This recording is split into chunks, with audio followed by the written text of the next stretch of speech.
Good morning बच्चों, कैसे हैं आप लोग। उम्मीद करता हूं कि आप लोग अच्छे होंगे। जिन छात्रों ने अभी तक साहित्य ज्ञान चैनल को सब्सक्राइब नहीं किए हैं वे सब्सक्राइब कर लें और बेल आइकन को दबा लें, जिससे कि नए नए वीडियो आपको मिलते रहें। प्यारे बच्चों, आज मैं आपको 7th क्लास के बाल महाभारत की कथा का चौथा चैप्टर विदुर पढ़ाऊंगा। बच्चों, विदुर न्यायप्रिय, सत्यनिष्ठ, कूटनीतिज्ञ, ज्ञानी और राजनीतिज्ञ व्यक्ति थे।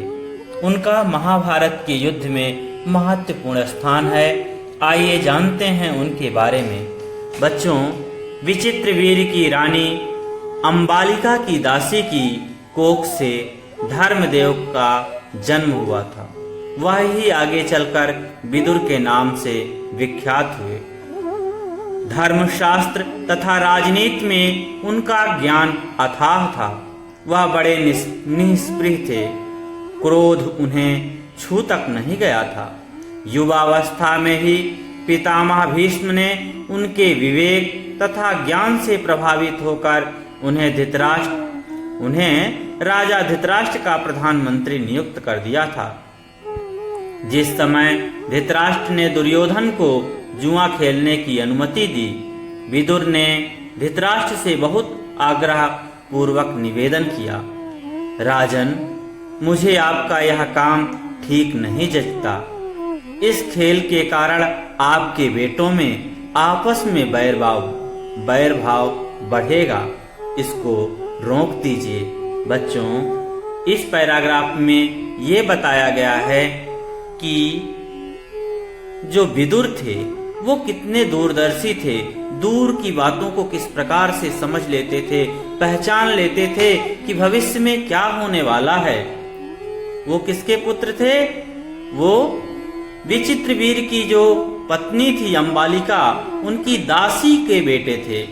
अर्थात ये एक दासी के पुत्र होने के बावजूद अपनी योग्यता के आधार पर अपना महत्वपूर्ण स्थान वहां पर राजघराने में बनाते हैं, हस्तिनापुर में। और इनका एक बहुत ही महत्वपूर्ण रोल था।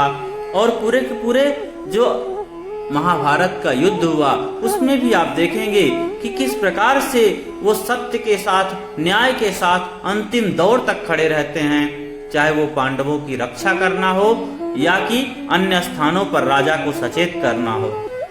आइए देखते हैं उनकी और क्या क्या खूबियां थीं। धर्मशास्त्र तथा राजनीति में उनका ज्ञान अथाह था। धर्मशास्त्र के क्षेत्र में और राजनीति के क्षेत्र में उनका ज्ञान इतनी गहराई तक था, इतनी अच्छी उनकी पकड़ थी कि सभी उनका लोहा मानते थे। क्रोध कहते हैं उन्हें छू तक नहीं गया था, अर्थात क्रोध वो नहीं करते थे। इसीलिए जो पितामह भीष्म थे उनके विवेक और ज्ञान को देख करके ही उन्होंने क्या किया था, धृतराष्ट्र का प्रधानमंत्री नियुक्त किया था। क्योंकि धृतराष्ट्र तो जन्मांध थे और पांडु के मरने के बाद जब धृतराष्ट्र गद्दी संभालते हैं तो एक ऐसे व्यक्ति की आवश्यकता थी कि जो पूरे शासन व्यवस्था को संभाल सके। इसलिए पितामह भीष्म क्या करते हैं, विदुर को ही उपयुक्त समझते हैं। उनके ज्ञान को देख करके, उनकी कुशल नीतियों को देख करके वो उन्हें प्रधानमंत्री नियुक्त करते हैं। और बच्चों, जानते हैं जिस समय धृतराष्ट्र का जो लड़का है, बड़ा लड़का, कौन, दुर्योधन, क्या करता है, जुआ खेलने के लिए बार बार अपने पिता से आग्रह करता है। उस समय भी वही विदुर ही अपने राजा को सचेत करते हैं कि हे राजन, आप ऐसा कोई भी काम मत करिए कि जिससे आपके बेटों में, आपके बच्चों में बैर भाव बढ़े। इसे रोक दीजिए, इस प्रकार की अनुमति मत दीजिए। इस प्रकार से उन्होंने ही आगाह किया था, क्योंकि उन्हें दूरदृष्टिया होने के कारण उन्होंने अंदाजा कर लिया था कि आगे क्या होने वाला है। जिस प्रकार से पांडवों और कौरवों के बीच में द्वेष भाव बढ़ता जा रहा था, वो उसको समझ रहे थे। इसीलिए उन्होंने पहले से ही राजा को रोकने की कोशिश किया। लेकिन देखिए आगे क्या होता है, आइए देखते हैं। धृतराष्ट्र विदुर की बात से प्रभावित हुए और अपने बेटे दुर्योधन को अकेले में बुलाकर उसे इस कुचाल से रोकने का प्रयत्न किया। बड़े प्रेम के साथ वह बोले, गांधारी के लाल, विदुर बड़ा बुद्धिमान है और हमेशा हमारा भला चाहता आया है। उसका कहा मानने में ही हमारी भलाई है। वत्स, जुआ खेलने का विचार छोड़ दो। विदुर कहता है उससे विरोध बहुत बढ़ेगा और वह राज्य के नाश का कारण हो जाएगा। छोड़ दो इस विचार को। बच्चों, और जो बात विदुर धृतराष्ट्र से बोलते हैं, धृतराष्ट्र उससे प्रभावित भी होते हैं, उनकी बातों को मानते हैं कि विदुर सही कह रहा है, और इसीलिए वो क्या करते हैं, अपने बड़े बेटे को बुला करके बोलते हैं, गांधारी के लाल, गांधारी के पुत्र, विदुर सही कह रहा है, वो बहुत ही बुद्धिमान है, वो हमारा भला चाहता है, राज्य का भला चाहता है, वो सबका भला चाहता है। इसीलिए वो कह रहा है कि जुआ खेलने का जो विचार है वो छोड़ दो। इसलिए हे बेटे, इस विचार को छोड़ दो, मत करो ऐसा, नहीं तो इससे राज्य का पूरा नाश हो जाएगा। ऐसे विचार अपने मन में मत लाओ। इस प्रकार से अपने बेटे को धृतराष्ट्र समझा रहे हैं, लेकिन बेटा तो अनाड़ी ही था। अब देखिए आगे क्या होता है। धृतराष्ट्र ने अपने बेटे को सही रास्ते पर लाने का प्रयत्न किया, किंतु दुर्योधन ना माना। वृद्ध धृतराष्ट्र अपने बेटे से बहुत स्नेह करते थे। अपनी इसी कमजोरी के कारण उसका विरोध नहीं कर पाए, वह न टाल सके और युधिष्ठिर को जुआ खेलने का न्योता भेजना ही पड़ा। बच्चों, यहाँ पर धृतराष्ट्र कमजोर पड़ जाते हैं। अपने बेटों के आगे उनका कुछ नहीं चलता है। वृद्ध हो चुके हैं और बेटों से स्नेह के कारण, इस मोह के कारण, पुत्रों के प्रति प्रेम के कारण उन्होंने अपने बेटे को नहीं समझा पाए और उनको इस बात को मानना ही पड़ा और युधिष्ठिर के पास न्योता भेजना पड़ा जुआ खेलने के लिए।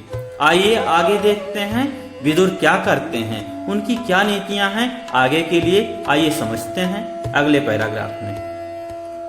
धृतराष्ट्र पर बस ना चला तो विदुर युधिष्ठिर के पास गए, उनको जुआ खेलने को जाने से रोकने का प्रयत्न किया। युधिष्ठिर ने विदुर की सब बातें ध्यानपूर्वक सुनी और बड़े आदर के साथ बोले, चाचा जी, मैं सब मानता हूँ, पर जब काका धृतराष्ट्र बुलाएं तो मैं कैसे इनकार करूं? युद्ध या खेल के लिए बुलाए जाने पर ना जाना क्षत्रिय का धर्म तो नहीं है। यह कहकर युधिष्ठिर क्षत्रिय कुल की मर्यादा रखने के लिए जुआ खेलने गए। बच्चों, इस पैराग्राफ में ये बताया गया है कि जब दुर्योधन को विदुर नहीं रोक पाते हैं, उनके पिता के माध्यम से नहीं समझा पाते हैं कि ये जो खेल खेलने जा रहे हैं, जो जुआ का खेल खेलने जा रहे हैं, इसका क्या परिणाम होगा, किस प्रकार का इसका भविष्य होगा और किस प्रकार से कौरवों और पांडवों में संघर्ष हो जाएगा, तब वे कहाँ जाते हैं? युधिष्ठिर के पास भाग कर जाते हैं और युधिष्ठिर को रोकने का प्रयास करते हैं, युधिष्ठिर को समझाते हैं। तो युधिष्ठिर क्या बोलते हैं, देखिए, वो कहते हैं, चाचा जी, मैं सब कुछ मानता हूँ कि वास्तविक बात यही है जो आप कह रहे हैं, इससे बैर भाव बढ़ सकता है, लेकिन मैं पूरे आदर के साथ आपका सम्मान करता हूँ, सारी बातों को मानता हूँ। लेकिन अगर ये बताइए आप कि हमारे काका, हमारे पूज्य बड़े पिताजी अगर हमको बुलाते हैं तो मैं क्या इनकार कर दूं, उनकी आज्ञा का उल्लंघन कर दूं, उनकी आज्ञा को ना मानूं? और ये क्षत्रिय धर्म का कोई धर्म नहीं है, ये क्षत्रिय धर्म के अनुकूल नहीं है कि अगर युद्ध में या खेल के मैदान में कोई बुला रहा हो तो क्षत्रिय ना जाए, ये क्षत्रिय धर्म नहीं है। इसलिए अगर उन्होंने बुलाया है तो मुझे जाना ही पड़ेगा। यह कहकर उन्होंने, युधिष्ठिर ने क्षत्रिय धर्म की, क्षत्रिय कुल की मर्यादा के लिए जुआ खेलने के लिए गए। बच्चों, इस चैप्टर से हमें ये शिक्षा मिलती है, विदुर से हमें ये शिक्षा मिलती है कि इंसान किसी भी कुल या किसी भी वर्ग में जन्म ले सकता है, लेकिन वह अपने ज्ञान, अपनी निष्ठा और अपने मेहनत के दम पर किसी भी ओहदे को प्राप्त कर सकता है। और साथ ही साथ अगर वो ज्ञानी है, अगर वो सत्यनिष्ठ है, तो वो राजा ही को नहीं बल्कि सभी को सही रास्ता दिखा सकता है। जिस प्रकार से यहाँ पर हम देखते हैं, विदुर एक दासी के पुत्र होने के बावजूद पूरे के पूरे राजाओं को लेकर के, देखिए धृतराष्ट्र से लेकर के कौरव पांडव सबको समझाने का प्रयास करते हैं, सही रास्ता दिखाते हैं। उसी प्रकार से हम लोगों को भी चाहिए कि अगर हम समझ गए हैं कोई चीज सही है तो हमें सही के साथ खड़ा होना चाहिए, ना कि गलत के साथ। अपने स्वार्थों को नहीं देखना चाहिए। जिस प्रकार से विदुर देखिए अपने स्वार्थ का कहीं पर ये नहीं करते कि मैं स्वार्थ के कारण कौरवों से जुड़ा हूँ, कौरवों का प्रधानमंत्री हूँ तो कौरवों के साथ रहूँ। इस प्रकार से उन्होंने नहीं किया।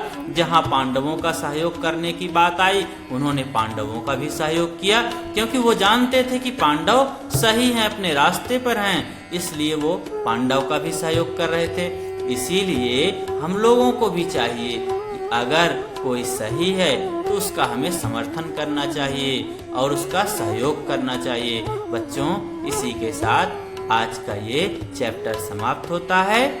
आप चैनल को सब्सक्राइब करें, लाइक करें, अपने साथियों के बीच में शेयर